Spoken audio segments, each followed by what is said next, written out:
Μεγάλη Περιφερειάρχης, κυρία Σοφία Μαυρίδου, σεβαστέ πατέρα Βασίλειε, αγαπητοί προσκεκλημένοι, κυρίες και κύριοι, χρόνια πολλά, καλά και ευλογημένα. Σήμερα εορτή της Σταυροπροσκυνήσεως, βοήθειά μας ο Τούνιος Σταυρός. Όταν ο κύριος Ξάφης μαζί με τον πρόεδρο, τον Χριστοφωτόπουλο, μου είπαν ότι θέλουμε να κάνουμε μια εκδήλωση, με πολύ χαρά.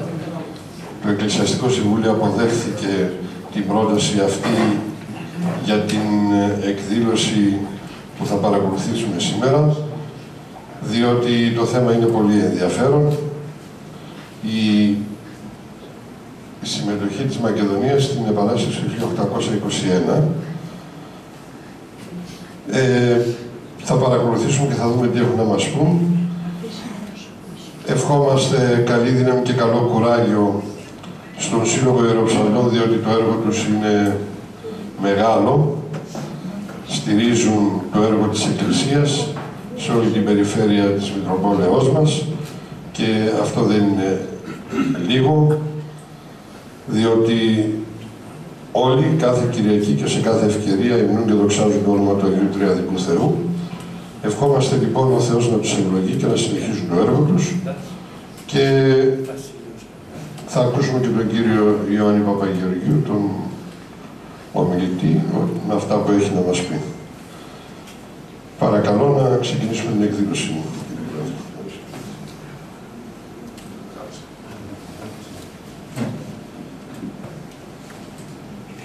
Αγαπητοί Άγιοι Πατέρες, κύριε Αντιπεριφερειάρχη, κύριε εκπρόσωποι των βουλευτών, πρώην Πρόεδρε του Συλλόγου της κύριε Καραμούζα,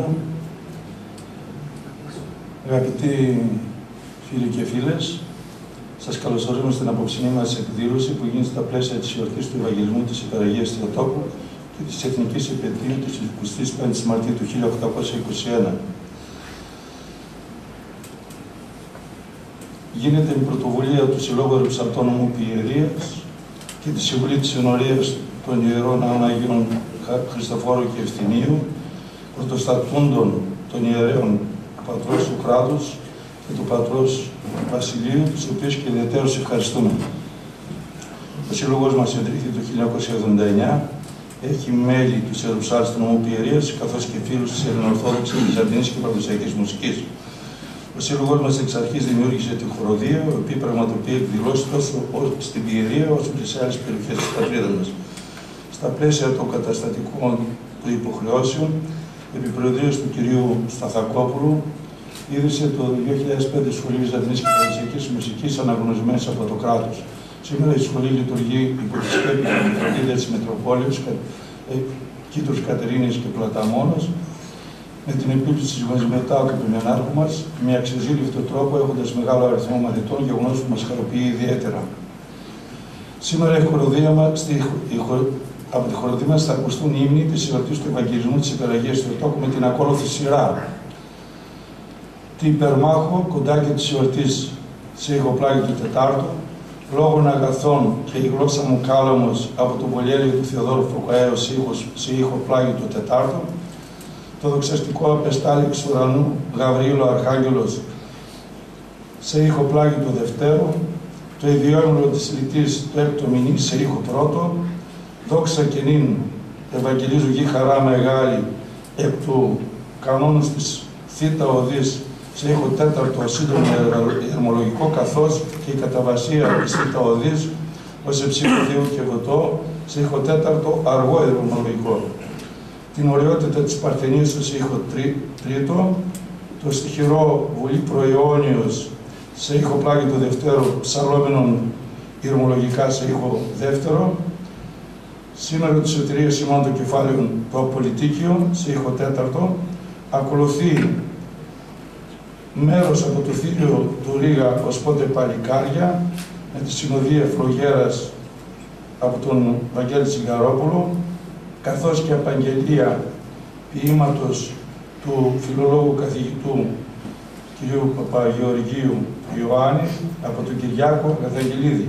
Η εκδήλωσή μας θα κλείσει με ομιλία του καθηγητού κ. Παπαγεωργίου Ιωάννου με θέμα η Επανάσταση του 1821 στη Μακεδονία. Καλή ακρόαση.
Hasta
Μητέρα κάτω από το σταυρό, το γιο σου εσύ κοιτάζεις, τώρα το σκλάβο σου λαό βλέπεις και αναστενάζεις.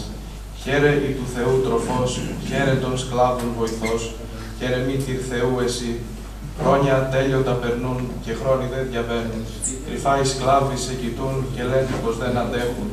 Χαίρε του σκοταδιού το φως, χαίρε ή των Ελλήνων αρρωγός, χαίρε μήτηρ Θεού εσύ. Μας αν προβάλλει η αυγή αυτής της αλυσίδες, καινούργοι στείνονται σταυροί και εσύ κοντά τους πήγες. Χαίρε ή των Θεών γεννήσασα, χαίρε ή των αλυσίδων η συντρίψασα, χαίρε μήτηρ Θεού εσύ.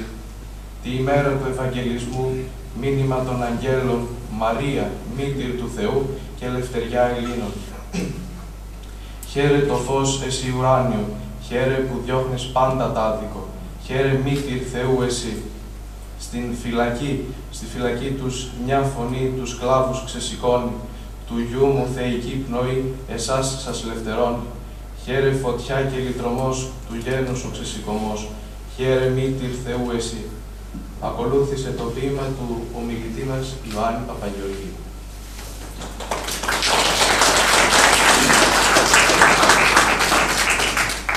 Ομιλητά, μπορείτε να έρθετε στο βήμα. Να ευχαριστήσουμε και τον πατέρα Δημήτριο Τηγανόβρα που είναι μαζί μας και τον κύριο βουλευτή, τον κύριο Λερούδη. Να είστε καλά, σας ευχαριστούμε πάρα πολύ. Κυρία Αγγελικυρά, και σας ευχαριστούμε για την παρουσία σας.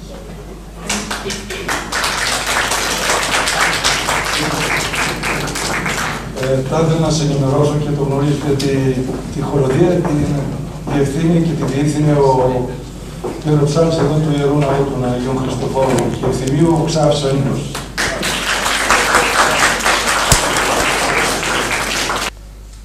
Κύριε Βουλευτά,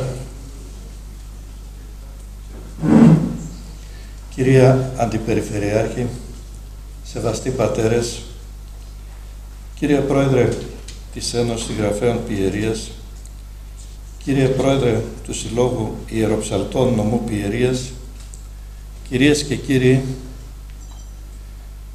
θα πούμε λίγα λόγια για το μεγαλειώδη αγώνα των Ελλήνων. Αν το δει κάποιος, αν το μελετήσει, θα διαπιστώσει ότι ήταν ένα θαύμα. Λίγοι άνθρωποι, μια φούχτα, χωρίς όπλα, χωρίς πυρομαχικά, χωρίς εφόδια, χωρίς βοήθεια από πουθενά, τόλμησαν αυτό που δεν μπορούσε κανείς να το διανοηθεί. Το γράφει ο Θεόδωρος Κολοκοτρώνης στα απομνημονεύματα. Όταν ξεκινούσαμε τον αγώνα, γράφει, δεν είχαμε ούτε όπλα, ούτε πυρομαχικά, ούτε βοήθεια, αυτά που αναφέραμε. Τα πλοία μας ήταν κάτι βατσέλες. Ουσιαστικά πηγαίναμε μόνοι μας στον κίνδυνο και κινδυνεύαμε να αναθεματιστούμε, να μαζέψουμε όλες τις κατάρες του κόσμου. Τι ήταν αυτό που τους οδήγησε στην ελευθερία? Η μεγάλη ψυχή των Ελλήνων. Από παντού δεχόντουσαν χτυπήματα. Ας τα δούμε λίγο με τη σειρά. 10, 15, 20 χρόνια πριν, η ψυχή των Ελλήνων είχε πυρποληθεί. Ο Ρήγας Φεραίος είχε γράψει τον περίφημο Θούριο που ακούσαμε πριν από λίγο τόσο όμορφα να το τραγουδάει η χοροδία. Καλύτερα μιας ώρας ελεύθερη ζωή παρά 40 χρόνια σκλαβιά και φυλακή.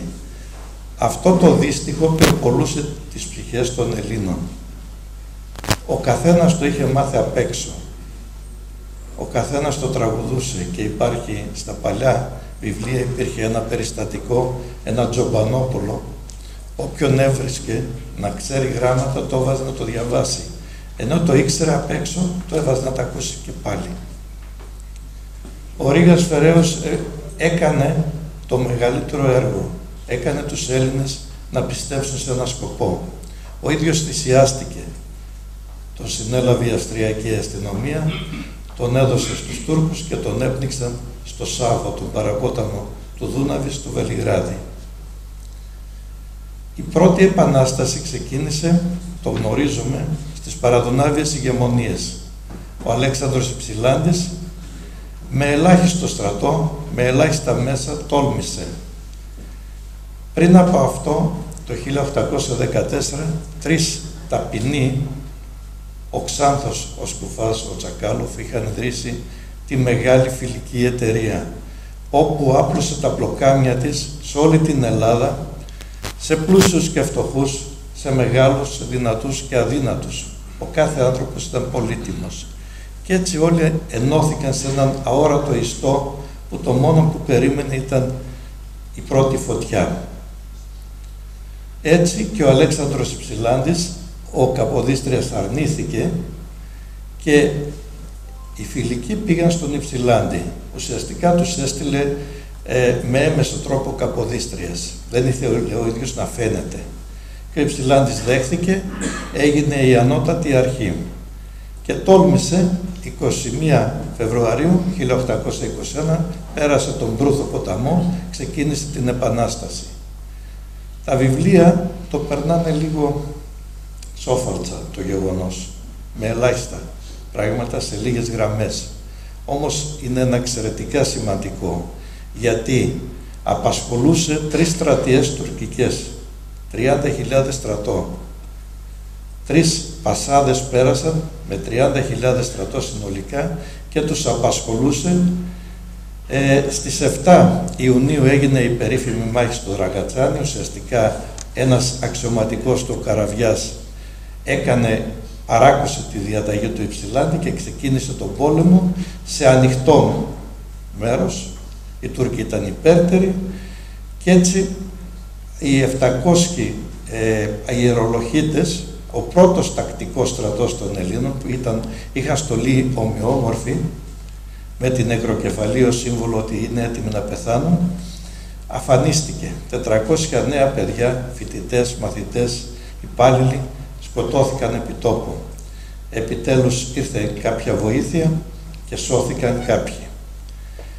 Αυτή ήταν η πρώτη μεγάλη μάχη. Ο Υψηλάντης ήταν ένας εξαιρετικός αξιωματικός, όμως χωρίς να δώσει μεγάλη μάχη έχασε τον πόλεμο, γιατί διέσπασε το στρατό του και γιατί δεν είχε και ικανούς αξιωματικούς. Κάποιοι από αυτούς τον παράκουγαν και οι Ρωμάνοι έπαιζαν το δικό τους παιχνίδι.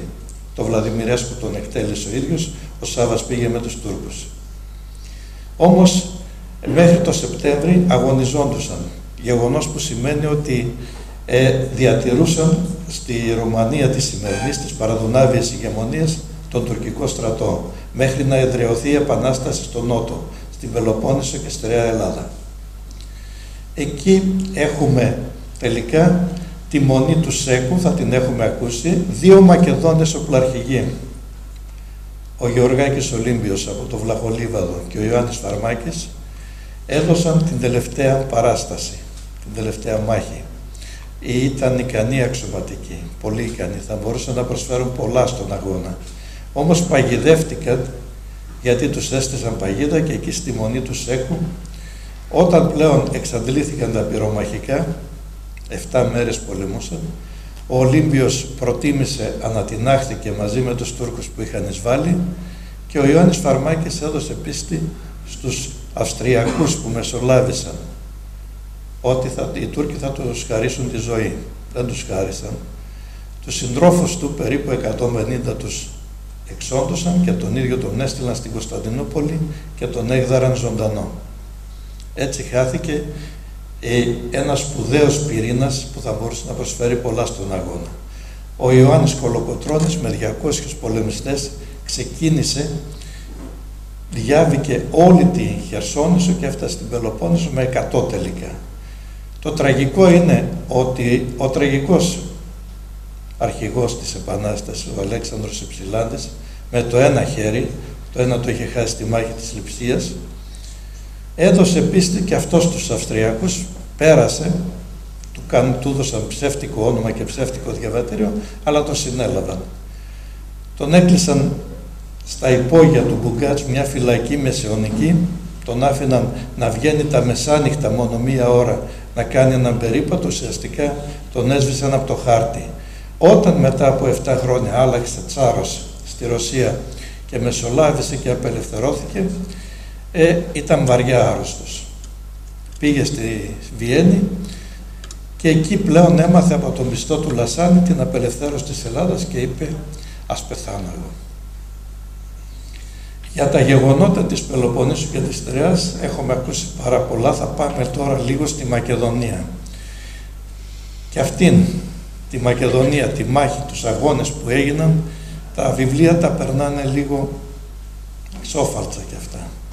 Όμως εδώ για 25 περίπου μήνες στη Μακεδονία έγιναν σπουδαίοι αγώνες, συγκράτησαν τουρκικές στρατιές που θα πήγαιναν στην Πελοπόννησο και τη Στερεά και θα έπνιγαν την Επανάσταση.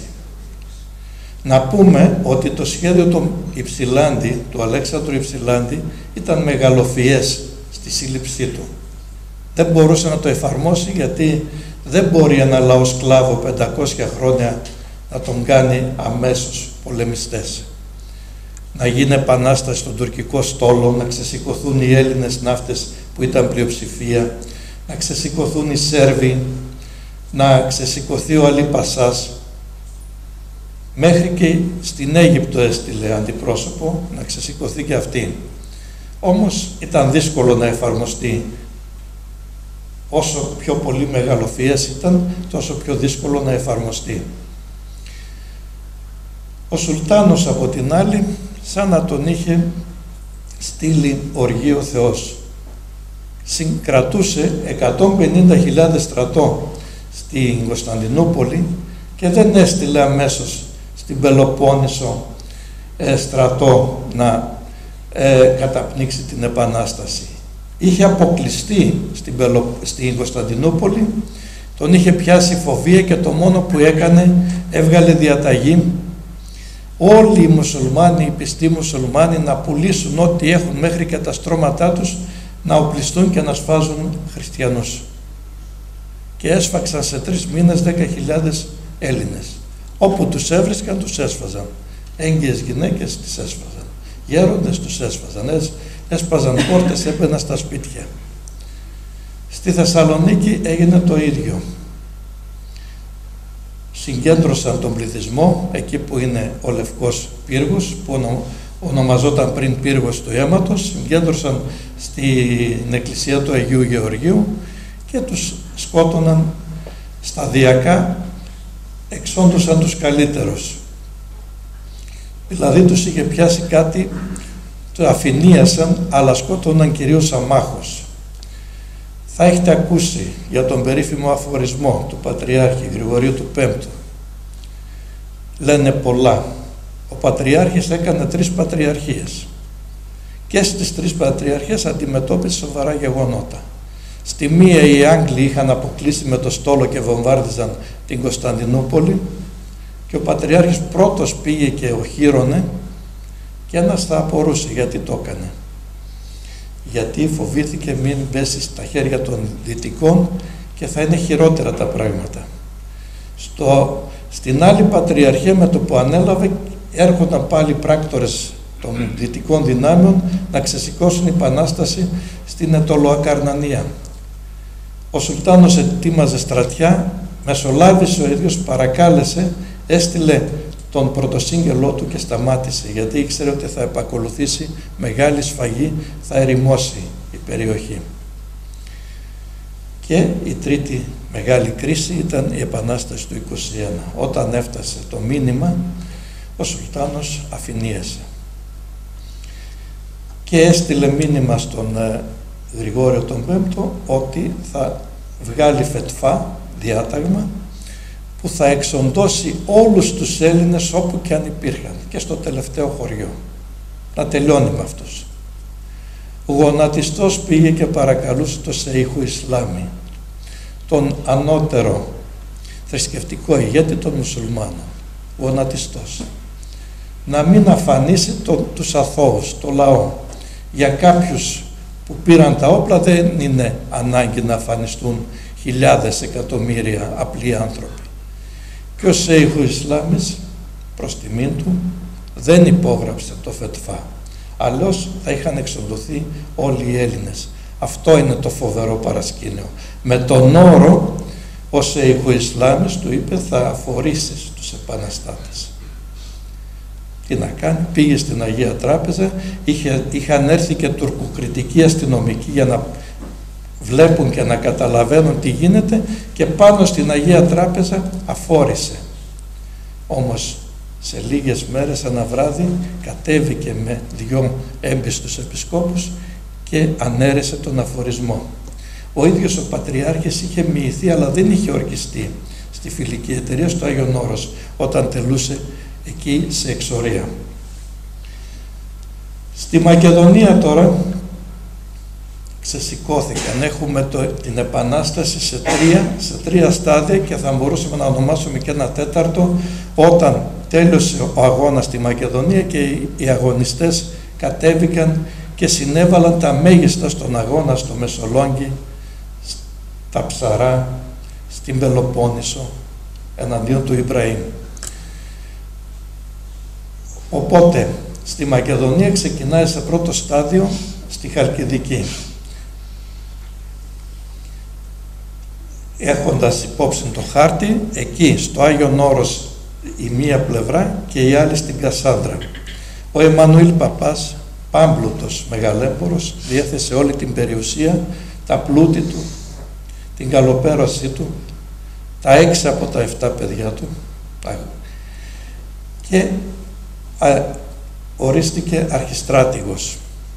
Καλός, αγνός, δεν είχε τα προσόντα για αρχιστράτηγος. Οχυρώθηκε από το Άγιον Όρος, 1000 καλόγεροι τάχθηκαν στο πλευρό του. Πολέμησαν μαζί του. Και στην αρχή είχαν επιτυχίες. Έφτασαν μέχρι τη Ρεντίνα, στη μάχη της Ρεντίνας ιτήθηκαν γιατί 2 στρατιές τουρκικές, μία από Ανατολή και μία από Δύση, τους κατανίκησαν και τότε οι Τούρκοι αφάνισαν 42 χωριά.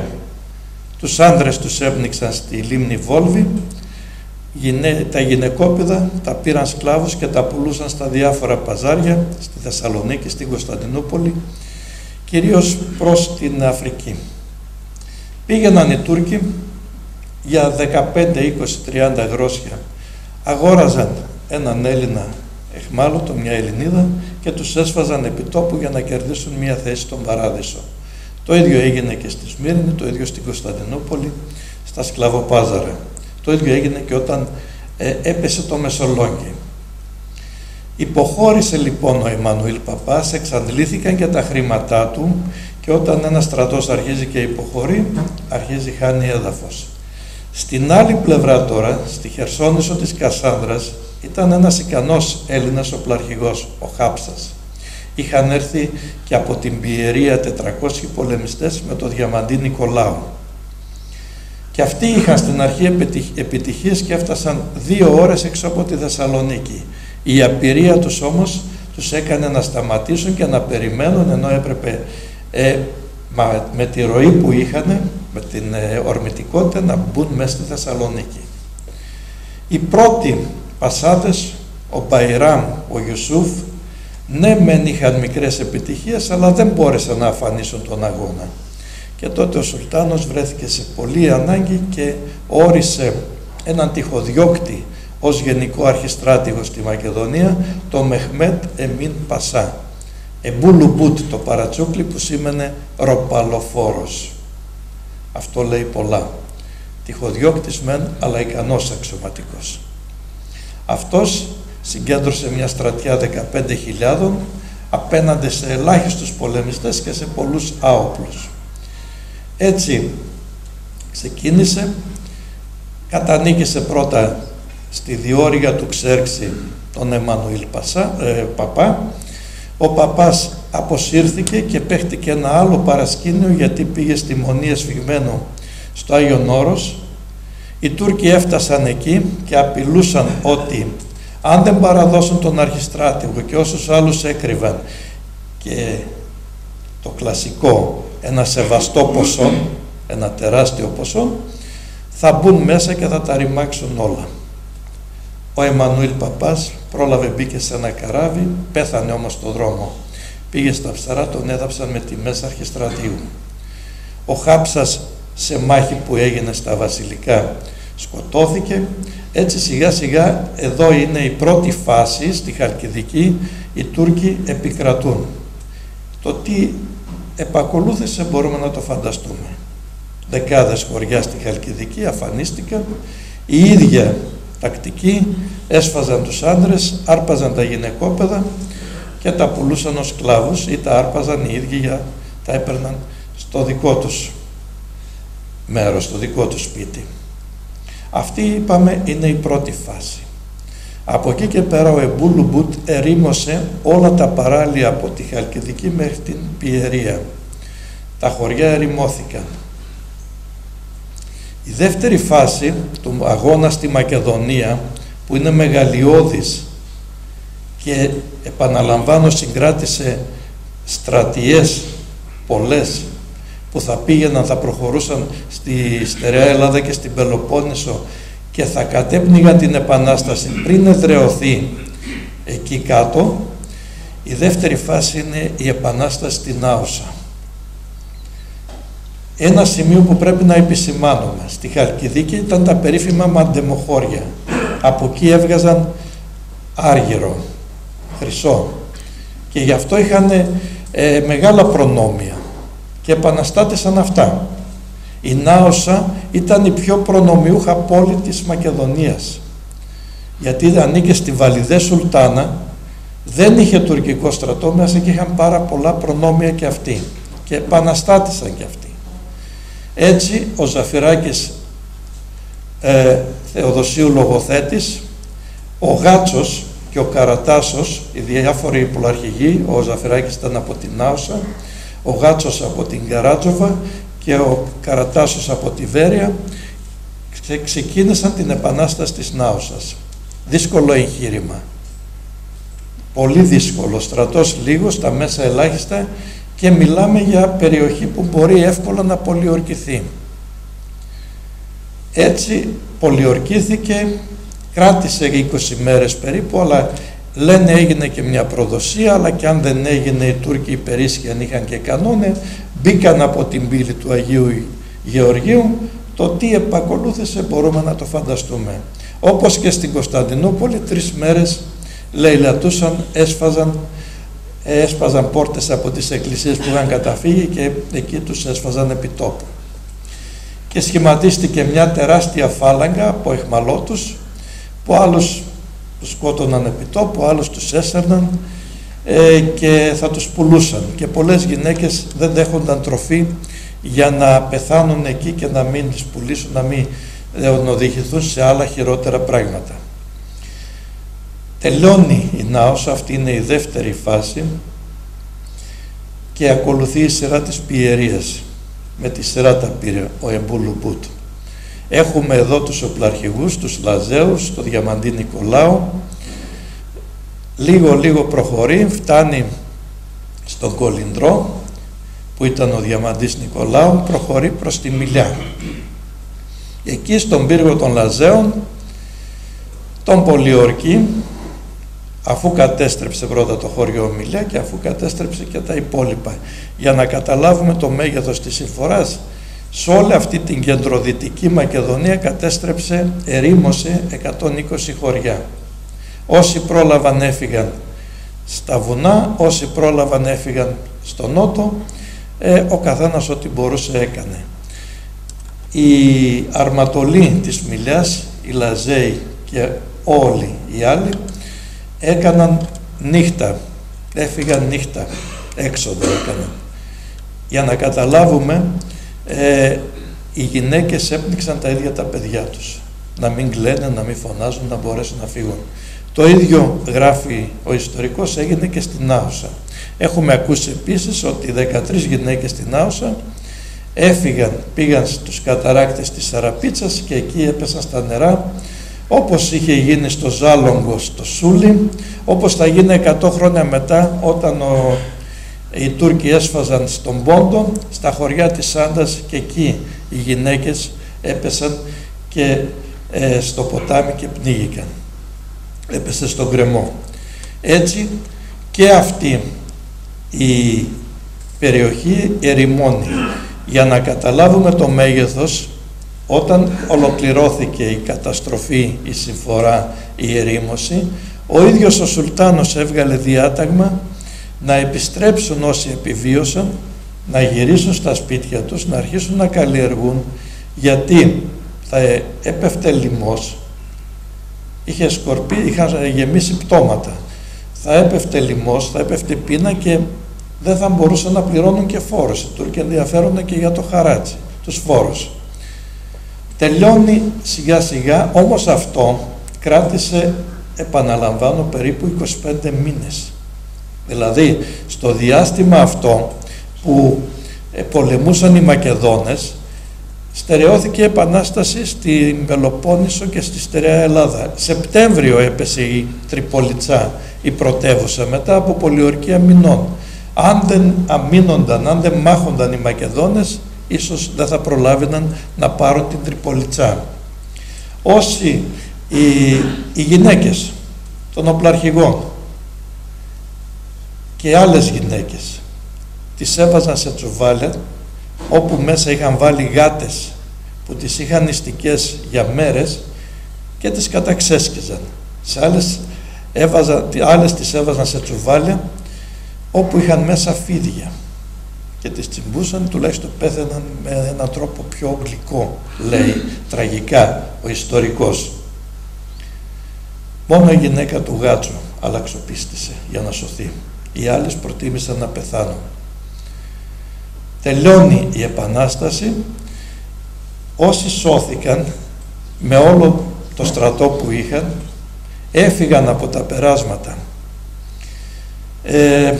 Μελετώντας όλα αυτά, κυρίες και κύριοι, βλέπουμε ότι τα αίτια ήταν ότι δεν είχαν χρήματα, τελείωσαν τα χρήματα του παπά, δεν είχαν χρήματα, δεν είχαν εφόδια, δεν είχαν πολεμοφόδια και δεν υπήρχε και συνεννόηση. Η ανωτάτη αρχή της Πελοποννήσου, ο Υψηλάνδης, ο Δημήτρης Υψηλάνδης, που είχε οριστεί αρχιστράτηγος, έστειλε κάποιον ως αρχιστράτηγο, κάποιον Γρηγόριο Σάλα. Φορούσε κάτι στολίδια, κάτι πράγματα, και οι οπλαρχηγοί όταν τον έβλεπαν οι ντόπιοι γελούσαν. Τι είναι αυτός εδώ? Αυτός δεν είχε ιδέα από στρατηγική. Αν υπήρχε κάποιος να συντονίσει, θα μπορούσαν να σωθούν.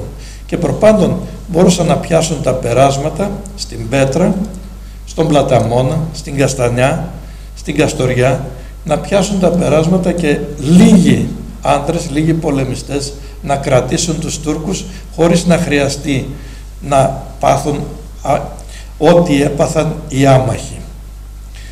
Δεν μπορούμε, εκ των υστέρων κρίνουμε. Εκείνη την εποχή ήταν άλλα τα κριτήρια. Πέρασαν λοιπόν στη Νότια Ελλάδα και οι Μακεδόνες συνέβαλαν τα μέγιστα. Πολέμησαν στο Μεσολόγγι. Ήταν στην έξοδο Μακεδόνες πολεμιστές. Πολέμησαν στα Ψαρά. Άλλη τραγωδία εκεί. 1500 Μακεδόνες είχαν οχυρωθεί, οι Τούρκοι είχαν μπει κατά χιλιάδες στα Ψαρά και είχαν εισβάλει μέσα στο οχυρό που βρίσκονταν, και τότε προτίμησαν να ανατιναχθούν και πήραν μαζί τους και χιλιάδες Τούρκους. Έβαλαν φωτιά στην πυρητεδαποθήκη. Πολέμησαν στην Εύβοια, στο Τρίκερι, στην Αταλάντη. Ο ηλικιωμένος Αναστάσιος Καρατάσος πολεμούσε άφοβος, όρθιος, και κάθε σφαίρα του ήταν φαρμάκι για τους Τούρκους. Απελευθερώθηκε η Ελλάδα, έρχεται ο Καποδίστριας με την τραγική κατάληξη που είχε ο πρώτος κυβερνήτης. Ένα πράγμα θα πω και θα κλείσω, να μην σας καθυστερώ πολύ. Ο Καποδίστριας πώς έσωσε την Ελληνική Επανάσταση? Όταν ξέσπασε η Ελληνική Επανάσταση, γινόταν το συνέδριο του Λάιμπαχ, σημερινή Λουμπλιάνα στη Σλοβενία. Ήταν ο Τσάρος, ήταν ο Μέττερνιχ, όλοι οι μεγάλοι της Ευρώπης, η Ιερά Συμμαχία. Και όταν έμαθαν, γράφει ο ιστορικός, ότι ξέσπασε επανάσταση στην Ελλάδα, γιατί ήδη είχαν καταπνίξει στο Πεδεμόντιο και στη Νεάπολη, τη σημερινή Νάπολη της Ιταλίας, και στην Ισπανία, τους ήρθε κεραυνός.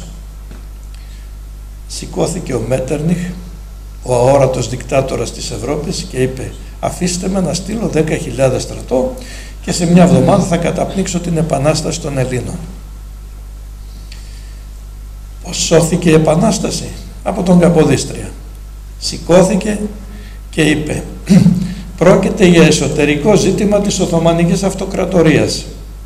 Ας μην επέμβουμε, δεν έχουμε δικαίωμα να επέμβουμε σε ξένο κράτος. Και με αυτό το πολιτικό επιχείρημα σταμάτησε την επέμβαση, γιατί αν έστελνε 10.000 τακτικό στρατό ο Μέττερνιχ, δεν θα υπήρχε επανάσταση ούτε στην Πελοπόννησο ούτε σε άλλο μέρος της Ελλάδας. Έτσι, ο Καποδίστριας για μια ακόμα φορά πρόσφερε στην Ελλάδα στην αρχή της Επανάστασης. Όταν απελευθερώθηκε η Ελλάδα, η Μακεδονία έμεινε απ' έξω, παρόλο που πίεζαν οι πολεμιστές, οι αγωνιστές της Μακεδονίας. Θα φτάσει μόνο μετά από 100 περίπου χρόνια, το 1912, να απελευθερωθεί η Μακεδονία. Σας ευχαριστώ πάρα πολύ.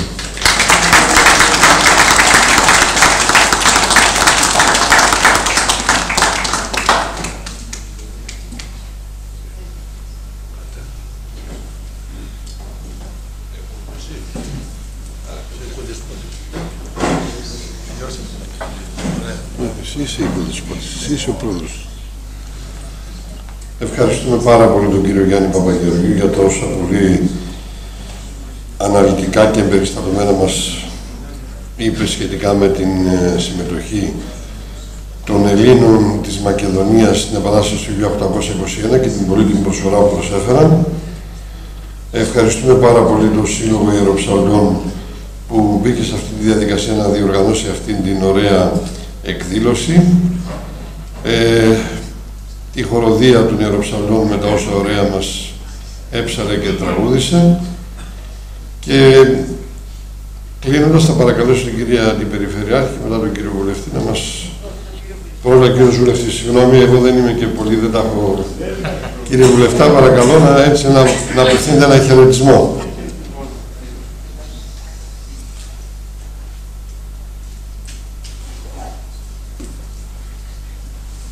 Σας καλημερίζω.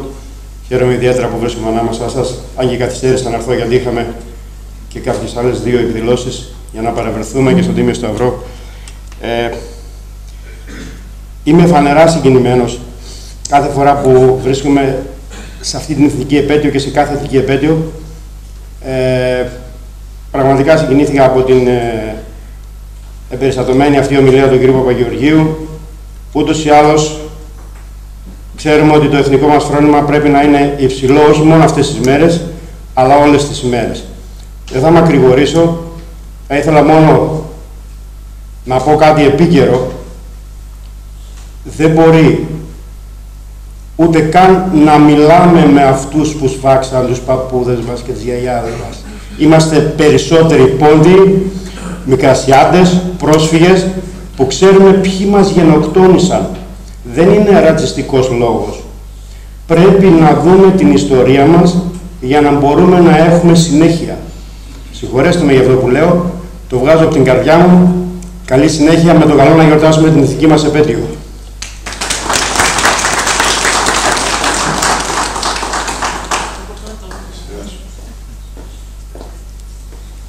Καλησπέρα σε όλους, σεβαστοί πατέρες, κύριε Βουλευτά, κύριε Πρόεδρο του Συλλόγου Ιεροψαλτών, φίλες και φίλοι.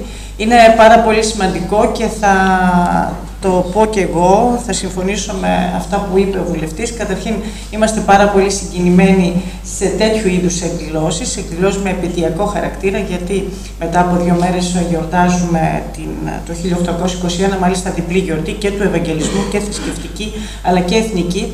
Άκουσα πολύ προσεκτικά την ομιλία σας, κύριε καθηγητά. Εγώ θα ήθελα να προσθέσω, γιατί την έχω ομιλία, δηλαδή θα παρουσιάσω πέρα από τον πολύ σημαντικό ρόλο της Μακεδονίας στην Επανάσταση του 1821, πολύ καθοριστική ήταν η συμμετοχή και η προσπάθεια των γυναικών της Μακεδονίας για την Επανάσταση του 1821 και αυτό είναι πάρα πολύ σημαντικό. Κύριε Βουλευτά, είμαστε πρόσφυγες, το είπατε πάρα πολύ σωστά, είμαστε πρόσφυγες όλοι, αλλά πρέπει πολλές φορές στην άσκηση μιας κυβερνητικής πολιτικής να κρατούμε τις δικλείδες, γιατί ζώντας σε μια χώρα που είναι σε ένα κομβικό σημείο, που είναι η είσοδος της Ασίας στην Ευρώπη και καταλαβαίνετε πάρα πολύ καλά, καταλαβαίνουμε όλοι μας τι σημαίνει η Ελλάδα, θα πρέπει πραγματικά να κρατάμε τις ισορροπίες, γιατί αυτό είναι και το πιο σημαντικό, είναι εθνικό μας θέμα. Όμως, το σίγουρο είναι ότι είμαστε πιστοί στη ρίζα μας, κρατάμε την ταυτότητά μας και έχουμε μάθει οι Έλληνες να μην ξεχνούμε. Και όταν λέμε να μην ξεχνούμε, επειδή είμαστε πρόσφυγες, είτε Μικρασιάτες, είτε Πόντιοι, είτε Θρακιώτες, σε λίγες μέρες έχουμε με απόφαση της Βουλής τον εορτασμό της γενοκτονίας και της μνήμης των θρακιωτών, και αυτό νομίζω είναι ανεξίτηλο στον καθένα και στην κάθε μια μας. Λοιπόν, υγεία, να είστε πάντα γεροί, γιατί πραγματικά το είπα στον πατέρα Σοκράτη προηγουμένως, εγώ χαλάρωσα, ξεκουράστηκα, άδειασε λίγο το κεφάλι μου, ηρέμησε η ψυχή μου, και νομίζω επειδή είμαστε στις Άγιες Μέρες το χρειαζόμαστε όλοι και όλες μας. Χρόνια πολλά της Σταυροπροσκυνήσεως σήμερα.